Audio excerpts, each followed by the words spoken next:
Muy buenas, bienvenidos al segundo vídeo del curso de JavaScript donde vamos a ver los conceptos de variables y funciones. Para declarar una variable, antes de ECMAScript 2015 se usaba la palabra reservada var. Sin embargo, desde la versión 2015 se recomienda utilizar let por un motivo que ya veremos más adelante. Al ser un lenguaje no tipado, las variables no tienen un tipo explícito asignado, es decir, el tipo de la variable depende del valor que se le asigne. Inicialmente tienen un valor especial llamado undefined, y después el tipo de la variable coincide con el tipo de valor asignado, que puede cambiarse en cualquier momento. El nombre asignado a una variable puede contener letras, números, el carácter de subrayado y el dólar. Sin embargo, no pueden comenzar nunca por número ni contener otros caracteres no permitidos como por ejemplo espacios. No se pueden utilizar palabras reservadas del lenguaje como if, while, for o function por ejemplo. Y aunque no es obligatorio, los nombres compuestos se recomiendan escribir en camel case, es decir, la primera palabra empezando por minúscula y a partir de ahí el resto por mayúscula. Aquí tenemos tres ejemplos donde podemos ver que cuando declaramos una variable sin asignarle un tipo, el tipo asignado es undefined y a esa misma variable podemos asignarle más adelante un string y posteriormente a la misma variable un number. El tipo de la variable siempre va a coincidir con el valor que tenga en ese momento, no tiene un tipo fijo. Obviamente, y como en la mayoría de lenguajes, también podemos asignar un valor en la declaración de la variable. ¿Qué pasa si asigno un valor a una variable que no he declarado previamente con la palabra let? Por defecto, el comportamiento del lenguaje es crear una variable global, aunque creemos dicha variable la primera vez dentro de una función. Si utilizamos la instrucción especial useStrict al principio del programa o al principio de una función, no nos dejará hacer esto, y es siempre lo recomendado. También podemos crear constantes con la palabra const delante del nombre. Una constante implica que no puede modificar en ningún momento su valor o si apunta en un objeto la referencia. Si las constantes apuntan a un objeto, sí que se podrían modificar las propiedades de este, o a un array pues se podrían modificar las posiciones del array, pero nunca podrían apuntar a otro objeto o a otro array, por ejemplo. Además, los nombres de las constantes se recomienda ponerlos siempre en mayúsculas y separando las palabras por el símbolo del subrayado o guión bajo. Veamos un ejemplo, abrimos las herramientas de desarrollador con F12 y en la consola creamos una variable a. Esta variable, inicialmente, si no le damos valor, será de tipo undefined. También creamos una variable b, en este caso con var, y le asignamos un número. Vemos que el tipo de b es number. A esa variable le podemos asignar otro tipo, un string, y vemos que el tipo de b ha cambiado. Ahora vamos a probar desde un archivo JavaScript enlazado en el HTML. Creamos una variable b sin declararla con let ni var.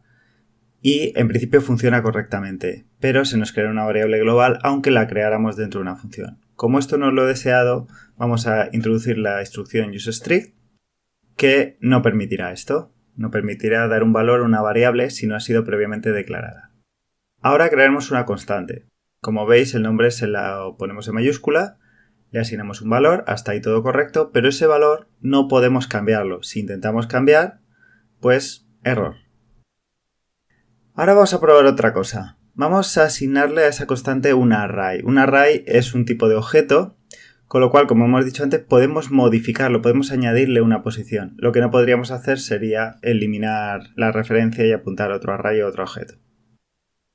En JavaScript las funciones se suelen declarar con la palabra función delante, seguida del nombre de la función, que cumple las mismas reglas que los nombres de las variables, y seguidamente los parámetros entre paréntesis.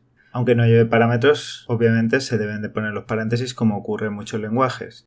Aquí vemos un ejemplo de una función que sumaría dos números. También se puede declarar una función sin asignarle un nombre. En este caso se llama función anónima y o bien se la pasamos a una función por parámetro, como ya veremos ejemplos más adelante durante el curso, o bien se la asignamos a una variable, en cuyo caso la podemos seguir llamando exactamente igual que antes. Antes de ejecutar el código, JavaScript carga las funciones en memoria, por lo cual se puede hacer una llamada a una función antes de declararla y ésta se hará correctamente. Si una función tiene, por ejemplo, 3 parámetros y solo enviamos 2, el tercer parámetro se le asignará undefined. Si por el contrario enviáramos, por ejemplo, 5 parámetros, pues los dos últimos serían ignorados. Aquí se puede ver un ejemplo de una función que recibe 2 parámetros, pero si solo le enviamos uno, el segundo imprimirá undefined. Desde la versión 2015 de ECMAScript se pueden escribir las funciones anónimas con una nueva sintaxis, a mi entender más cómoda y sobre todo más corta. Son las llamadas arrow functions o funciones flecha. Para ello omitiremos la palabra function El paréntesis, si solo recibe un parámetro, se puede omitir, pero si no recibe ninguno o más de uno, hay que ponerlos obligatoriamente, como antes. Y si la función solo tiene una instrucción, se pueden omitir las llaves y automáticamente se devolverá el resultado de esta instrucción. Eso quiere decir que se puede omitir la palabra return o return, como prefieráis llamarla. No solo se trata de un mero cambio estético, sino que también tiene una gran ventaja al usarlas dentro de métodos de clases. Pero eso es una cosa que ya veremos en el futuro. A continuación veremos un ejemplo de una función suma como la anterior, pero declarada como una función flecha. Veis que ponemos los dos parámetros, una flecha, y como solo tiene una instrucción y además es la de retorno, pues simplemente ponemos la instrucción y ya está, punto y coma. Y como veis funciona exactamente igual. También tenemos una función que recibe un solo parámetro, como podéis ver hemos omitido los paréntesis en este caso, e imprime ese parámetro por pantalla, por consola. A continuación una función que hemos creado para que veáis cuando no se reciben parámetros, que sí que se deben poner los paréntesis, y cuando tiene más de una instrucción sí se deben poner las llaves como siempre se ha hecho. A los parámetros de las funciones también se les puede asignar un valor por defecto. Eso quiere decir que cuando no se envían, en lugar de asignarles undefined, se le asignará ese valor.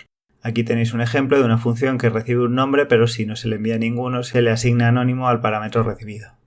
En JavaScript las variables siempre son locales al ámbito donde se declaran.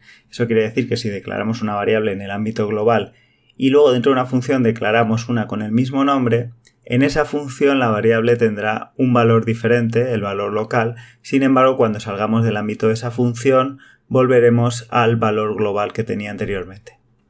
Con locales a un bloque no significa que sean locales a una función necesariamente. Pueden ser locales, por ejemplo, a un bucle for, como vemos aquí. O incluso podríamos crear, esto es nuevo de la versión 2015, un bloque solo para tener variables aisladas del resto de ámbitos. Los parámetros de una función siempre se consideran variables locales a esta, es decir, cuando salimos de la función dejan de existir. Y si intentamos acceder a una variable que no hemos declarado en el ámbito actual, lo que hará el lenguaje es ir subiendo al ámbito padre hasta llegar al ámbito global. En cuanto encuentre una variable con el mismo nombre, se utilizará esa. Si no se ha declarado la variable, en ningún ámbito se mostrará un error, siempre que hayamos puesto la instrucción useString como recomendamos anteriormente. Aquí podéis ver un ejemplo y os recomiendo pausar el vídeo en este momento para estudiar lo que está pasando. Al principio os comenté que la versión 2015 de JavaScript introdujo la palabra let en lugar de var para declarar variables. Eso no significa que no se pueda seguir usando var. Pero ¿por qué se ha introducido una nueva palabra para declarar variables? El culpable es un comportamiento llamado elevación o hoisting, en el que antes de ejecutar el código el intérprete subía las declaraciones de las variables con var al principio de cada función o, si eran variables globales, al principio del programa. Como podéis ver en este ejemplo tenemos un bucle for con una variable i declarada con var. Lo que hará el intérprete es lo siguiente. Subirá la declaración de la variable al principio de la función, con lo cual la variable será local a la función, seguirá existiendo fuera del bucle for, lo cual puede conllevar problemas como veremos en un ejemplo. Vamos a ver un ejemplo de por qué el llamado hoisting que hemos visto antes puede ser tan engorroso. Se utilizarán conceptos que todavía muchos no conoceréis, pero que veremos más adelante. No os preocupéis por ello, yo iré explicando cada cosa lo que hace. Primero crearemos un div con una ID que servirá de contenedor para los elementos que crearemos a continuación. Después crearemos una función en el código llamada crear divs, que aunque se llame así lo que vamos a crear son párrafos, pero bueno, obtenemos la referencia al div contenedor que hemos creado anteriormente y creamos un bucle, simplemente una variable que vaya de 0 a 10 y que vaya creando en cada iteración un párrafo. Como veis aquí, creamos el elemento P. Y le ponemos un texto para diferenciarlos, en este caso, pues párrafo y el número de párrafo en el que estemos en ese momento. Le asignamos un evento, que ya veremos cómo funciona más adelante, el evento click. Cuando hagamos clic sobre un párrafo, la acción que haremos será mostrar un mensaje al usuario mediante un alert que dirá soy el párrafo y el número de párrafo, con lo cual el párrafo 3 debería poner soy el párrafo 3, etcétera, etcétera. Y a continuación se lo añadimos cada párrafo al elemento div contenedor que hemos creado al principio. Y a mí me gusta esperar a que se haya cargado la ventana para lanzar el código JavaScript. Veamos qué pasa. Cargamos, hacemos clic sobre el párrafo 0, sobre el párrafo 0, párrafo 6, todo bien. Párrafo 8, todo correcto. ¿Qué pasa si en lugar de let usamos var para esa variable i? Hacemos clic y vaya, párrafo 10 todo el rato. ¿Qué ha pasado? Pues que el intérprete ha movido la declaración de la variable al principio de la función y esa variable se ha ido incrementando globalmente, con lo cual al utilizarla en los alert siempre va a valer el último valor asignado, que en este caso es el incremento del bucle hasta 10.